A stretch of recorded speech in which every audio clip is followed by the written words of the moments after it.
Come on, baby, Carlos softly muttered, but I could see the excitement in his eyes. They're waiting. Carlos, kinakabahan ako. Kinagat ko ang pang-ibabang labi at muli bumaling sa bintana ng kotse para pasadahan ulit ng tingin ang mansyong nasa harapan namin.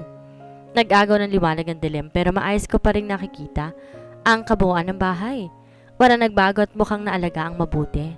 Maraming kotse ang nakaparada sa labas at ang sabi ni Carlos ay mga kaibigan ng namin yon kaya hindi ako dapat mag-alala. Exclusive lang ang araw na ito para sa mahalagang tao sa buhay naming dalawa.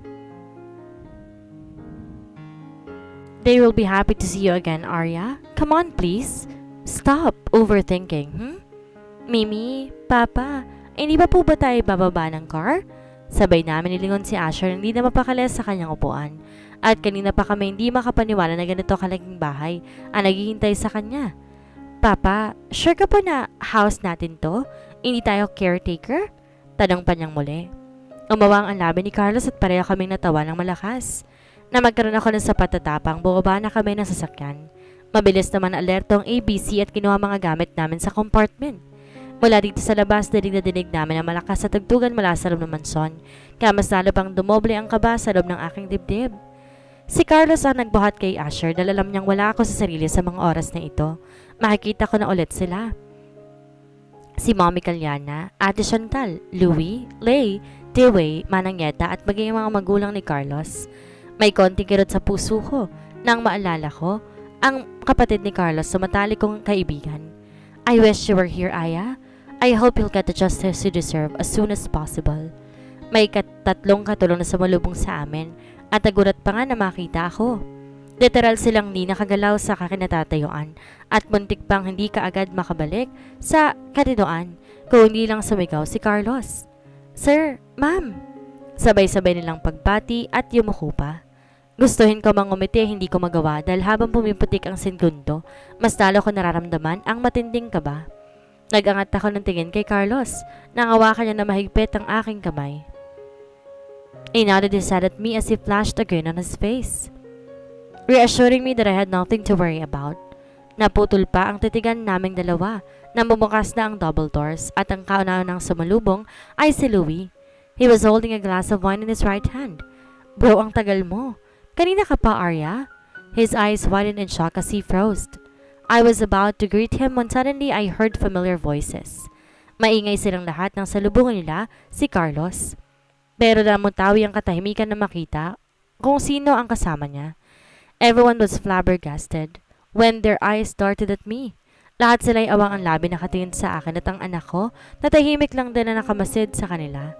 Mukhang nahihiya at naninibago. Arya? It was Mommy Kalyana who broke the deafening silence. Arya, anak ko, ikaw ba yan? Arya, anak, ikaw ba yan? Nananagiyip na naman ba ako? Tangina. Ate Chantal uttered and laughed sarcastically. Sinampal-sampal pa ang kanyang sarili. Lumandas ang luha sa aking pisngi at marahas na umiling sa kanila. Mommy, ate, isa-isa kong pinasadahan silang lahat. This is me. I came back with my son. Mabagal na saad ko sa gitna ng bawat hikbi. Dinig na dinig ko pa ang pagsinghap nila. Si Manang Yeta ay humagulhol pa kaya agad siyang inalalayan ni Louie. Si Mommy Mel naman nakayukulang habang umiiyak din.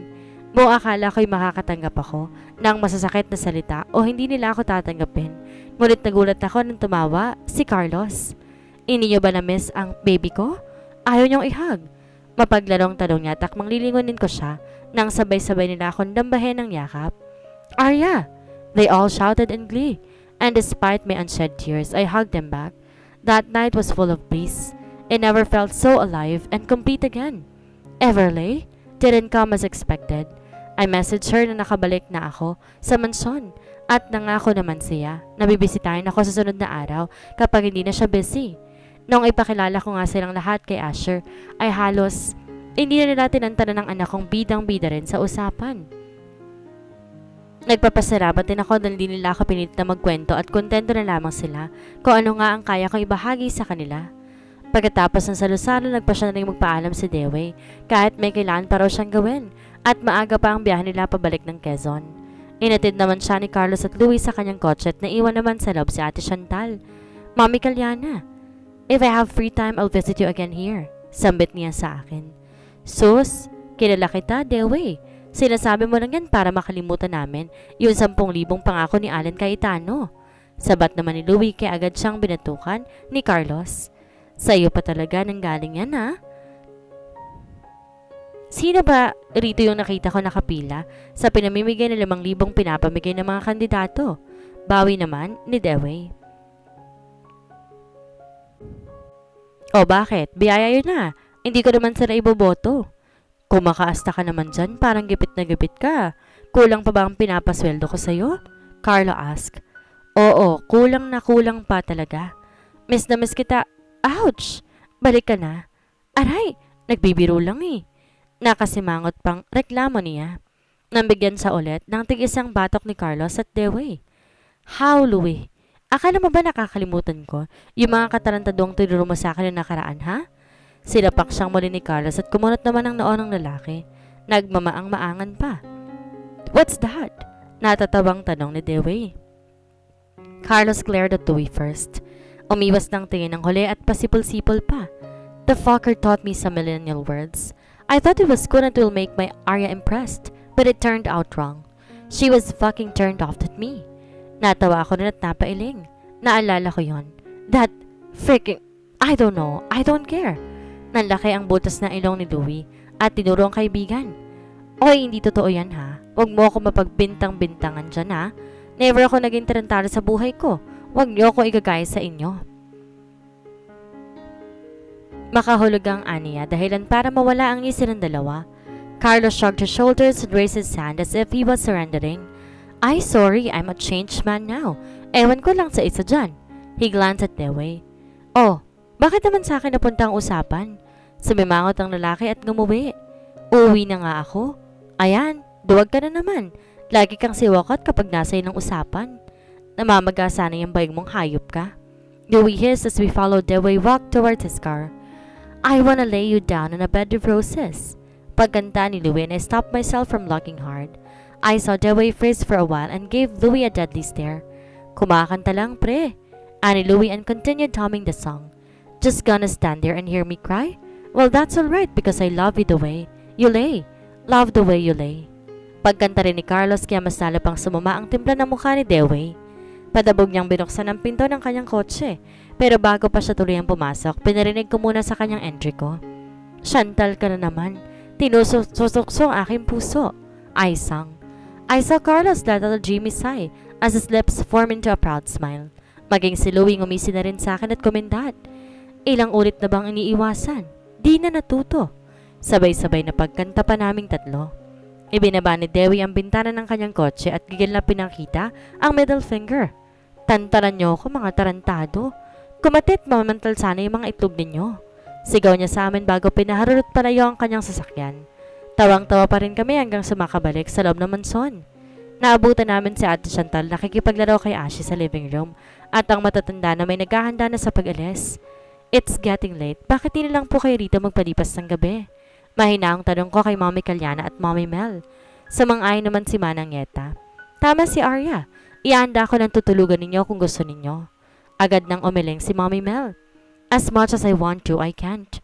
Alam niyo ang sitwasyon ngayon ng Daddy Carl ninyo, di ba? He is bedridden now. Hindi po pwedeng wala magbabanday sa kanya. Bumuntong hininga ako at tumango. I understand po.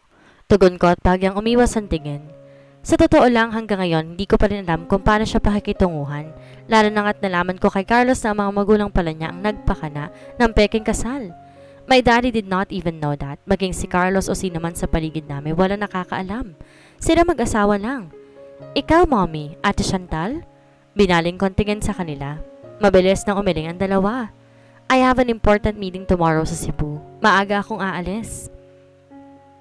Siguro pagbalik ko na lang? Dito kagad ako didiretso? We'll get our girls bonding and such, ha? Ate Chantal touched my cheeks.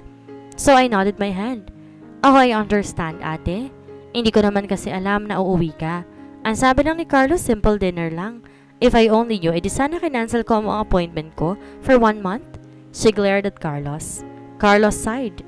Sorry. Ayan, bida-bida ka kasi. Paggagatong pa ni Louie at agad naman siyang sinaway ni Manang Yeta. Piningot niya sa tenga at hinila-hila palayo sa amin. Para pagsabihan, babalik ako rito bukas for lunch. Need ko lang munang bumisita bukas na maaga sa dermatologist ko, anak. Maarting wika naman ni Mommy Kalyana at wala naman na ako nagawa. Ako? Dito ako matutulog. Louis shouted and raised his hands. Wala nagtatanong. Sinimangutan siya ni Carlos. Eh di wala, umitim sana yung bayag mo. Ganti naman ni Louie at agad ko namang tinakpan ang tenga ng anak ko.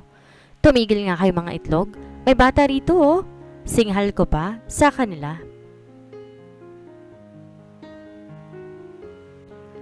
Sa master's bedroom kaming lahat natulog. Napagitnaan namin dalawa si Asher. Malikot kaming dalawa matulog kaya minsan di namin namamalayan. Nahulog na pala si Carlos sa kama. Ganoon na naging setup sa paglipas ng mga araw at buwan. Mahirap agad siya sa simula, lalo na para kay Asher, pero nakikita ko, masaya at nag-enjoy naman siya sa bagong buhay niya dito sa Maynila. Si Carlos naman bumalik na sa pagtatrabaho at mas porsigido pa nga sa pagkakataong ito. Kahit madalas siyang abala, hindi naman siya na kami pinababayaan. Napapansin ko lahat ng effort na ginagawa niya para mas lalo pa makabawi sa amin ni Asher. Bago pumasok ang trabaho, meron ako nakandang breakfast para sa amin. Nakanda na rin ang tubig sa bathtub na pampaligo namin ni Asher.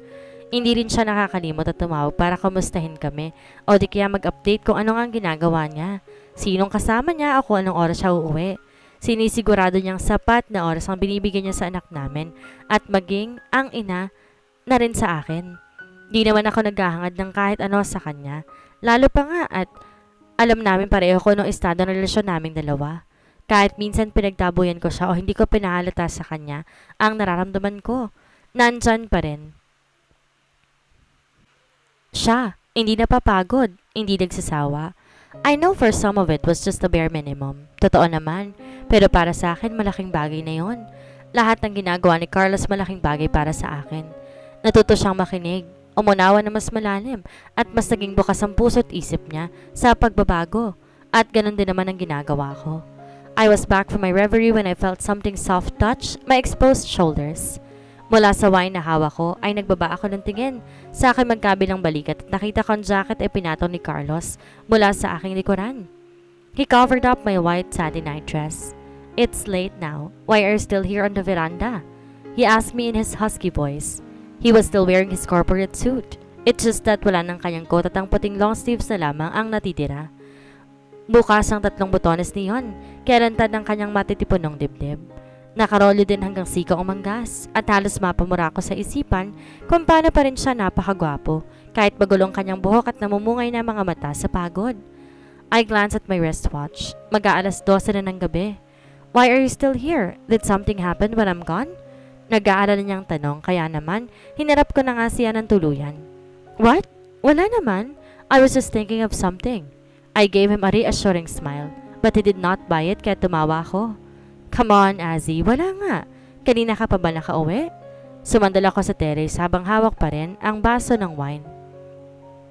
Medyo nagulat pa ako sa lapit na buka namin dalawa at halos manuyo ang aking lalamunan ng pasadahan niya ng buong intensidad, ang tingin ng kabuuan ng aking mukha.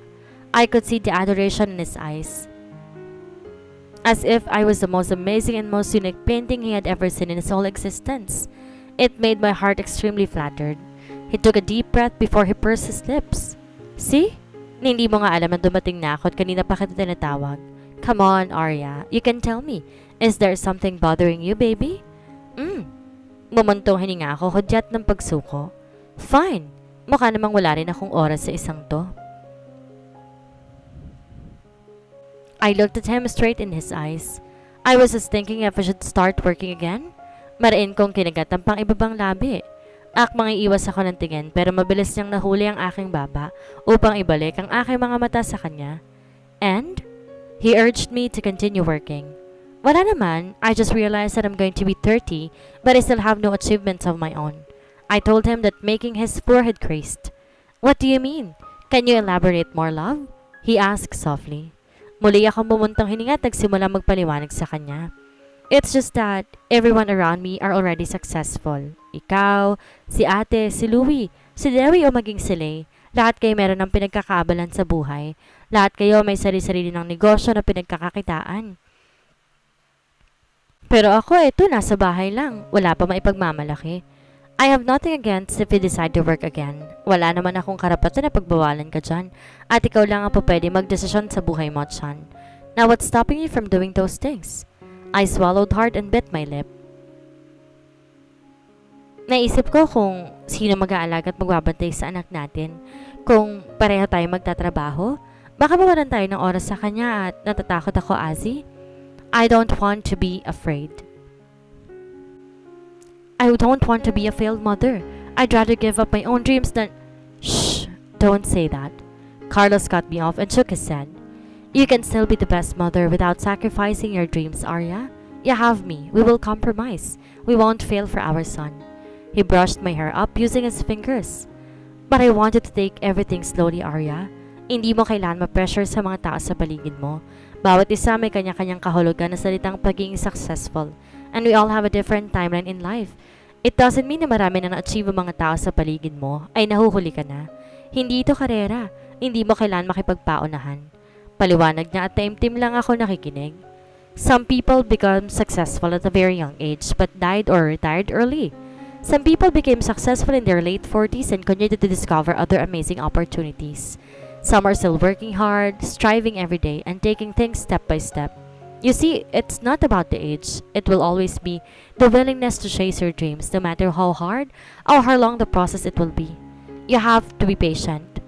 Marami pa siyang pangaral pero ang pinakatumatak na sinabi niya sa akin ay mga katagang, you should not just dream about your success, Arya.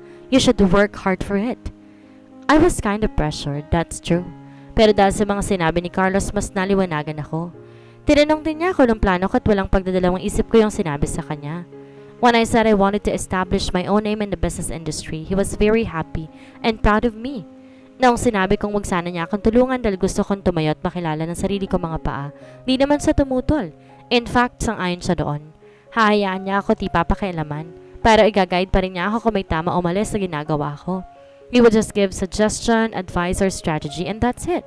Hanggang doon lang din siya at di siya manghihimasok. Nabanggit niya sa akin na balak niyang bumalik sa pag-aaral and this time, he would pursue his first love which is architecture. Di pa rin namin pinag-uusapan kung ano estado ng relasyon naming dalawa, pero nakakataba ng puso dahil pinapakilala niya ako sa iba nila bilang kanyang asawa. Nagpapasalamat ako na hindi niya ako pinipilit. Hindi niya ako kinukulit tungkol sa bagay na yon. Nanatili kami sa tabi ng isa't isa. Ginawa namin ang parte namin bilang magulang ni Asher at siniguro namin dalawa. Hindi madali pero kinaya. Mabagal ang proseso pero umuusad. Nakakapagod pero masaya. Yon naman ang mahalaga, di ba? I came to a point of my life where I was already asking myself, why am I still here? Why am I still existing though I can't see the purpose of living anymore? Why am I still breathing even if the air feels suffocating? Why am I still fighting when most people did not fight or have already given up on me? Is it unfair on my part? Ako na lang palagi naghahangad ng pagmamahal mula sa iba. Ako na lang palagi ang lumalaban at nagpapahalaga. Ako na lang palagi ang kailangan magmakaawa na wag silang mawala. Pero ni minsan sa buong buhay ko wala ako narinig na pasasalamat na dumating ako sa buhay nila. Hindi ako perpekto, aaminin ko. Marami akong kamali ang nagawa. Nasaktan ako at may nasaktan din ako. Nagdusa ako at may nagdusa rin dahil sa maling desisyon ko. Hindi naging maganda ang simula ng pagkasama namin ni Carlos. Malalim ang sugat na iniwan namin sa isa't isa. Mga salitang hindi maganda at mga pangyayaring hindi kaaya-aya. Mga alaalang kung pwede lang ay ayaw ko nang balikan pa. Hindi ko pinilit ang sariling kalimutan ng lahat ng iyon. Hindi ko pinilit ang sariling balikan si Carlos dahil salang mahal ko siya at gusto ko na maging maayos ulit kaming dalawa. Bagkos ang lahat ng iyon ay pinapaubaya ko na sa tamang panahon at sa kanya.